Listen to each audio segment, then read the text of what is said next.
बिस्मिल्लाहिर्रहमानिर्रहीम। पाकिस्तान और दुनिया भर में देखने और सुनने वालों को मोहम्मद वकास का सलाम। उम्मीद करता हूँ कि आप सब खैर आफियत से होंगे। तो आज मैं आपको डीएचए गुजरांवाला की अपडेट दूंगा। सबसे पहले फाइल प्राइसेस को डिस्कस कर लेते हैं। फाइल जो 5 मरला है 25.5 सवा 25 में अवेलेबल है। एलोकेशन जो 10 मरला है वो 41 और सवा 41 में अवेलेबल है। और जो हमारी है केनाल एलोकेशन वो आपको 70 से पौने 70 के राउंड बोर्ड अवेलेबिलिटी हो जाती है। ठीक है, दो कनाल फाइल की बात करें तो दो कनाल जो फाइल है वो 190 डिमांड होती है लमसम। ठीक है, इंस्टॉलमेंट क्योंकि पूरी हो गई है।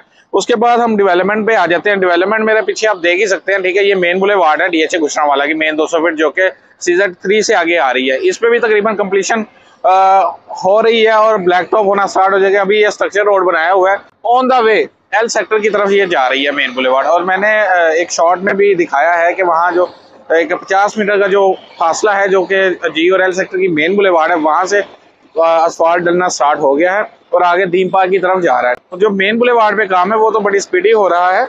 उसके साथ हम प्लॉट्स को डिस्कस कर लेते हैं। डीएचए गुजरांवाला में प्लॉट्स की मार्केट कैसी है। डीएचए गुजरांवाला में जो प्लॉट्स हैं हमारे स्पेशली केनाल के, तो केनाल जो एल सेक्टर के या एम सेक्टर के हैं उनमें थोड़ा सा इजाफा हुआ है, उनके रेट्स में थोड़ी बेहतरी आई है। और जी सेक्टर की अगर बात करें तो जी सेक्टर वहीं 94 93 में नॉर्मल प्लॉट मिलता है, G4 में मिल जाए। अगर G3 का है तो वहां हमें 95 से 96 का नॉर्मल प्लॉट मिलता है।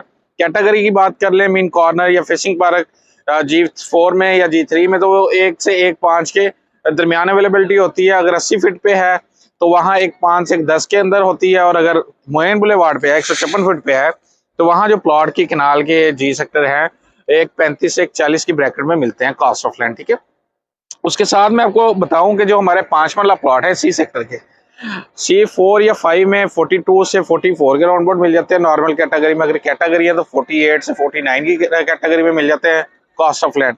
और अगर C3 या C4 के C3 या C2 या C1 है तो वहां आपको 35 से लेके 39 तक लोकेशन वाइज प्लॉट रेट है cost of land normal plot के। ठीक है, कैटेगरी वही 42 से 45 के राउंड बोर्ड अवेलेबिलिटी होती है।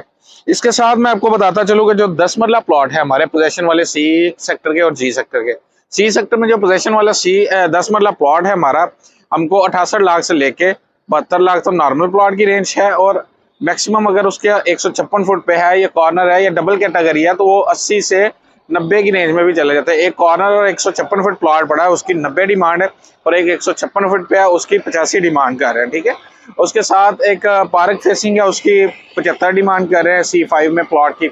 ऐसे डिफरेंट मोड ऑफ सेलर्स पे डिपेंड करता है कि वो क्या डिमांड कर रहे हैं अपनी चीज़ की, और कैटेगरी की डिमांड अपनी होती है। नॉर्मल प्लॉट की मैंने आपको रेंज बता दी। अगर G2 में जाए तो G2 में 66-67 तक में नॉर्मल प्लॉट मिल जाता है। अगर कैटेगरी हो, मीन कॉर्नर है या फेसिंग पार्क है तो वो 75 के राउंड बोर्ड। और अगर मेन बुलेवार्ड पे 156 फुट पे है वो भी 75 से 80 की ब्रैकेट में ही मिलता है। G1 में बात करें तो G1 में नॉर्मल प्लॉट हमें 62-63 तक मिल जाता है कॉस्ट ऑफ लैंड। और अगर कैटेगरी है तो 70 से 75 की रेंज में मिलता है। तो ये चीजें थी। और बाकी हम नॉन पोजेशन के सेक्टर के प्लॉट की बात कर लेते हैं जो हमारे 5 मरला है। तो के सेक्टर में नॉर्मल 28 से लेके 35 तक प्लॉट हैं। ठीक है, अब K9 से शुरू होके K2 तक जाते हैं लोकेशन वाइज कैटेगरीज वाइज 28 से 35 तक। K9 में नीचे भी मिल जाते हैं प्लॉट, लेकिन वो डिपेंड करता है हमारा कि आया अभी सेलर को जरूरत है या नहीं। आज के लिए इतना ही। और अगर आप डीएचए गुजरांवाला में सेल या परचेज करना चाह रहे हैं, चाहे वो प्लॉट्स हों या विलास हों या एग्जैक्टिव ब्लॉक हो, इवन कमर्शियल्स भी हों, तो आप मुझसे रब्ता कर सकते हैं और मशवरा भी कर सकते हैं। मशवरे के कोई पैसे नहीं है। अपना ख्याल रखिए और अपने चैनल का भी अल्लाह हाफिज़।